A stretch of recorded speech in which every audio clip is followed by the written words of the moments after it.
Have you ever wanted to be something you're not? I can bet everybody in this room has, and well, so have I.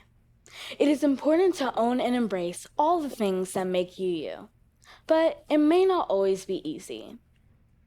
6 out of 10 girls do not like their natural hair. Girls' confidence drops by 30% by age 8. Studies have shown that lack of representation hurts self-confidence. And sadly, many girls just don't have the self-esteem to reach their highest potential. I, too, was one of them.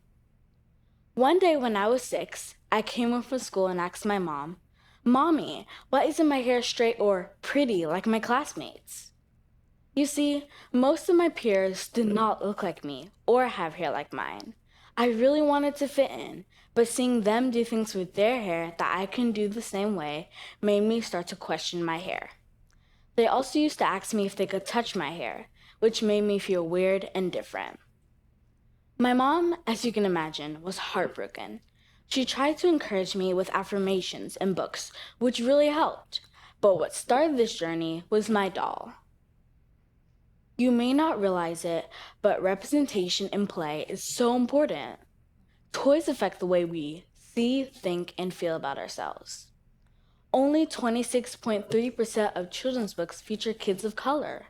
Studies like the Clark doll test, where kids were shown black and white dolls, and they all repeatedly said the black doll was ugly, have shown that it is important at a young age to show kids a positive reflection of themselves in the books we read, toys we play with, and content we watch.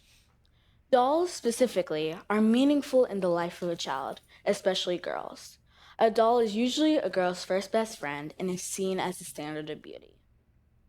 So, my mom bought me a black doll. She looked perfect. Beautiful cocoa skin just like mine, not to mention an adorable outfit. Well, except for one thing. The hair! Unlike the rest of her features, this doll's hair was silky straight down her back and did not represent my hair and the other 60% of the world that has curly hair. I told my mom I wanted dolls with hair like mine, so we went back to the store and were surprised to not find any. Now, up to this point, a lot of people might have given up and said, well, okay, that's unfortunate, but not me. I was in my room looking at all my dolls, all the ones that didn't look like me, and then it hit me. If I couldn't find dolls with hair like mine to play with, I wanted to create them, not only for myself, but for other girls. So, little 6-year-old me went to my mom and proudly told her that I wanted to make a business and do something about this.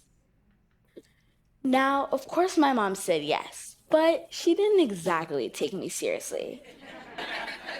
So, 1 hour turned to 1 day, which turned to a week, which you get the idea. I continuously nagged my mom, asking her, when are we going to start my business? My mom saw my consistency and realized that I did want to make my own dolls. So we began. Starting a business isn't easy, and a lot happened between the idea and the actual company. First things first, we had to do a lot, and I mean a lot, of research. From finding a manufacturer to working with designers, I wanted to make dolls that I knew other girls would love. And nearing early 2019, after a lot of hard work, we launched my company. I remember receiving our first dolls and even getting our first orders from complete strangers. It felt so exciting to see girls run up to the dolls and hug them. Hearing a little girl tell me she loved her doll because she had braids like hers, and another girl pointing at a doll saying, "Mommy, she looks like me." Moments like these warm my heart and make it all worth it. Running a business as a 10-year-old girl while juggling school and extracurricular activities hasn't been easy. I've given up many playdates to pack orders or to sell at trade shows. I remember a time when we had no inventory and our manufacturer could not get our dolls to us in time for the holiday season. Or another time when I could not participate in a major production at school. I have had times when I didn't feel so confident about the future. But there have been many great days also, and I'm grateful for the support of my mom, team, school, family, and the community. Despite the challenges, what has kept me going is my mission and realizing my impact. And I love that I'm able to inspire other girls. One girl specifically comes to mind. Let's call her Maddie for now. She, like me, was having self-esteem issues, so her mom bought her dolls and a copy of my book. When the review came in, they shared that she loved that her doll's hair looked like hers and that her book helped her say affirmations. Months later, her mom shared that she was loving her hair, feeling even more confident in herself, and trying out for more school activities. She even has found a passion for sewing and sews clothes for her dolls, and I'm excited to work with her on this.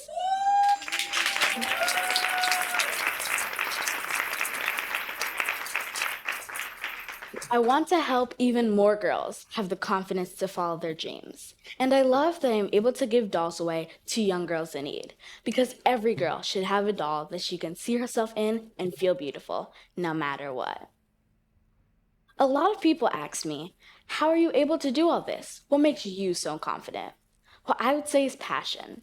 When you love what you do, it makes you 10 times more excited to do it. I have found entrepreneurship, and I also love reading books, which made me very excited to write my own. We all have our own gifts, but must have the confidence and courage to use them. For me, the end goal is confidence. Through this journey, I continue to build mine and discover myself. I've gone from not liking my hair to fully embracing my curls, and beyond that, loving who I am inside and out. With every doll I create,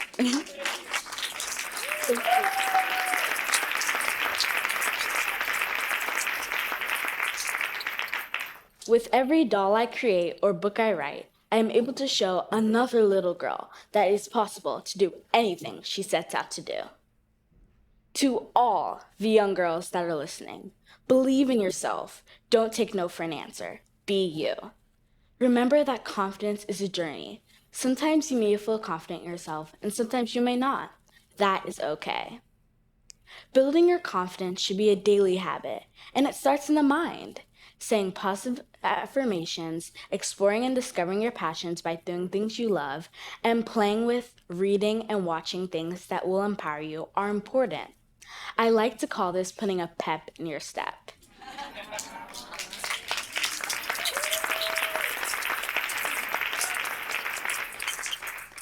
So I challenge you to help the little girls in your life build their self-confidence. Listen to their ideas and empower them. Start early, giving them toys and books that positively reflect them. Surround them with people that will help them by exposing them to organizations that uplift girls.